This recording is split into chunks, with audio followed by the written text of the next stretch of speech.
Welcome back. Let's resume. We already went through the general volume formula and its construction. I just added one more formula here in the right hand side. That's in case we have cross-section given by a function of y. In the previous case, when the solid is growing sideways, and this one is when the solid is growing vertically. Sometimes the other formula is more useful to use. Most of the time, we're going to use the first one. And when we have solid of revolution, we have something like this, where r of x is the radius, and that's typically y-coordinate value, as you'll see in a couple of examples. But it could be something else. So I use a little bit more general formula here, and let's go over to some examples. This is very example we went through before. As a matter of fact, y equals to square root of r squared minus x squared. That actually gives you a circular region like this, and then x-axis is the axis of revolution. So if you take this blue solid line and then take this region and rotate it around, you're gonna get a 3D picture, which is gonna give you kind of like this. This is, as you can see, 3D ball, and this is a visualization. And as you change the location of the cut, we have different cross sections, and all the cross sections are circular, as you can see. And all we have to do is identify the radius, and the radius is given by y-coordinate value, or the function value. Y equals to square root of r squared minus x squared. So taking the y squared, we get nothing more than r squared minus x squared, and nothing more than that. So here's the computation using Mathematicas computation. So r squared minus x squared, and then square that. We have already done this computation in detail, so I'm not going to dwell on it any longer. Here's the next example. What if I have a little bit more complicated region, kind of like that? Y equals to x times e to the negative x cubed, where x is positive. We're talking about this kind of 2D picture. And what we have here, the top, the thick blue curve is y equals x e to the negative x cubed. And rotate this curve around with respect to the x-axis, and consequently it'll include those the dotted curve down here, and then it'll create a 3D picture. And that 3D picture will look like this. And I drew it kind of semi-transparent, so that you can see the inside a little bit better.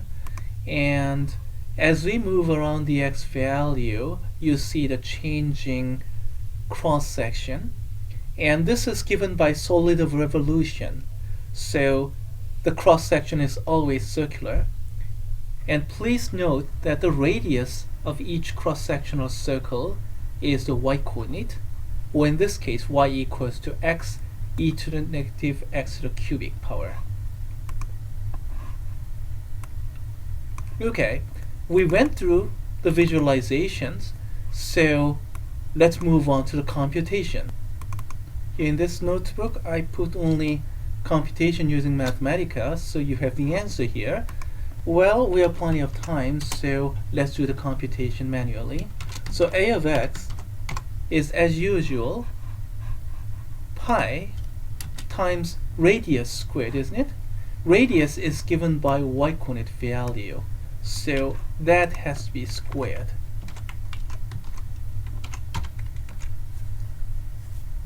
By the way, this square computation is not going to be outrageous. Pi x squared, and then we have exponential squared, but if you're squaring this exponential, it is nothing more than multiplying the power because of those exponent rules. So what we have, this kind of integrand, So the volume computation will be like this. It's gonna be a definite integral. Let's use copy and paste this formula over here. That looks good. And then this cross-sectional area is this integral over here, and your job is to calculate this integral. Oh, excuse me, where do we start and where do we end? Starting from x equals to 0, and then there's no endpoint, so this one goes all the way to the infinity. So in the end, we may have to consider the convergence as well. Well, okay, that's not too much of a problem either. So let's do this computation. How do we handle that?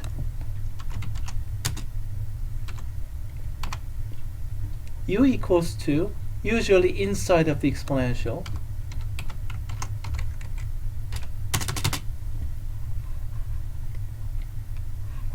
consequently, du is negative 6x squared dx. Consequently, dx is 1 over 6x squared, negative 1 over 6x squared times du.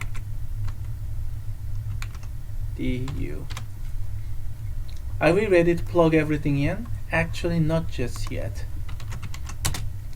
When x is equal to 0, the lower end, what do we have in the right hand side?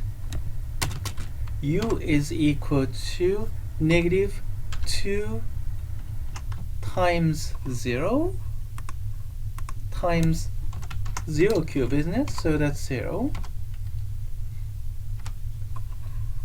And then what if x goes to infinity? In that case, u is negative 2 times infinity cubed. As a matter of fact, negative infinity cubed, roughly speaking. Consequently, this is going to, well, negative infinity.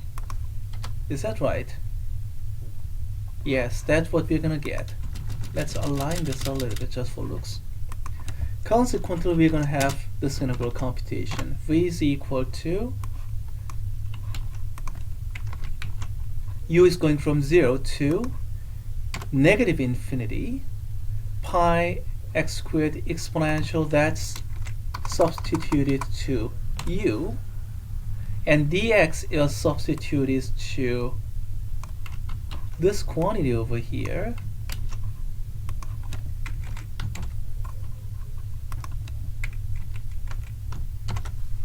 there you go. We have done the substitution. Let's do a further simplification. So this x squared down here and that x squared will cancel each other out. That's gone and that's gone. And negative 1/6 and pi will come outside.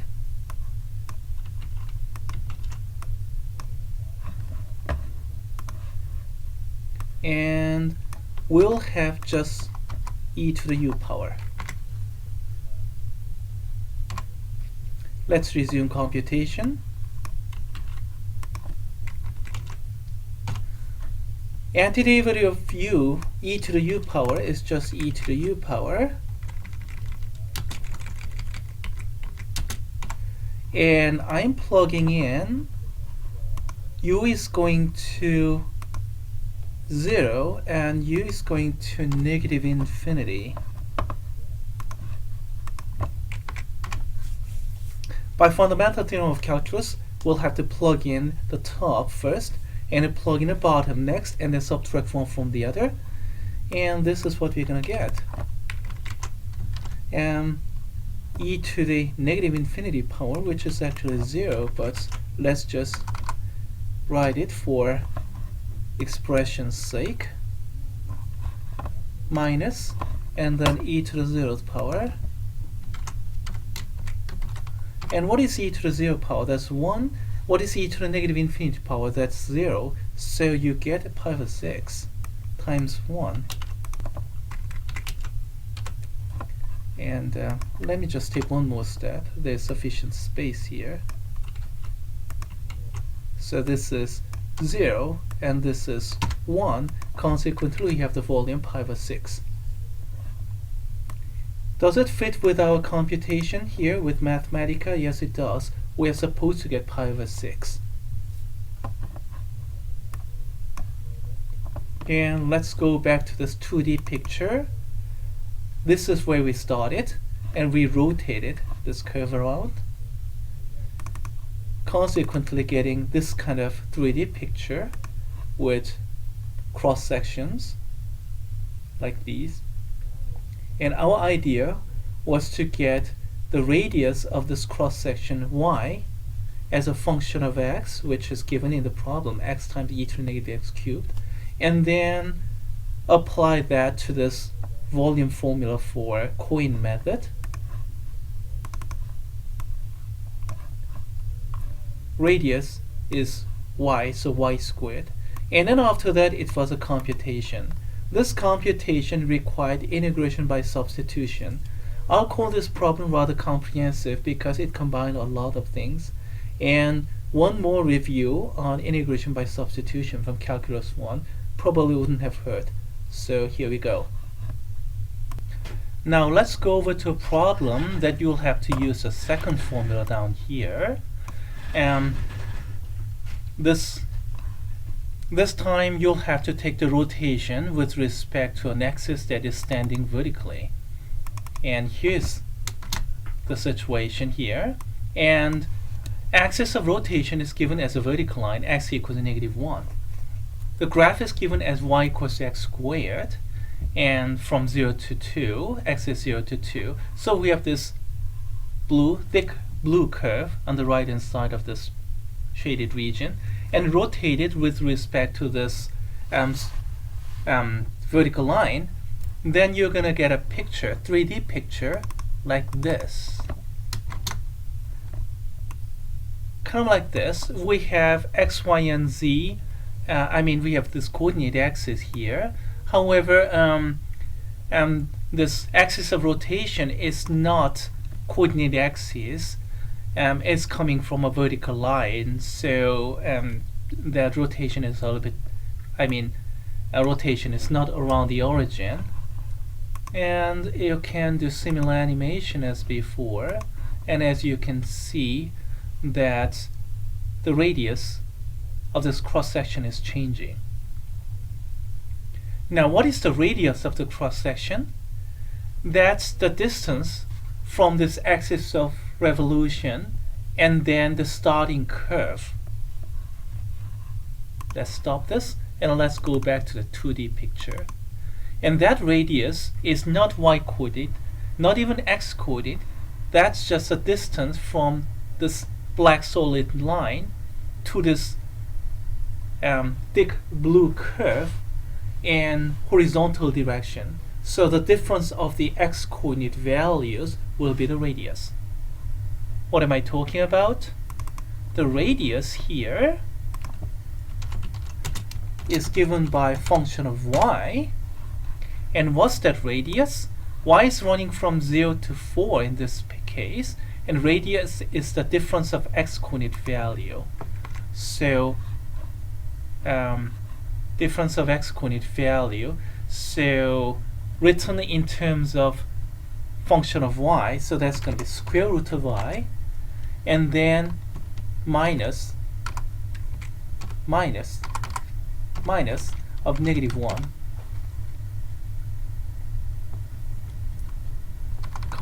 In other words, +1 as a matter of fact. That's my radius. Consequently, what's the area? That's pi, this thing squared. Consequently, here we have the volume formula.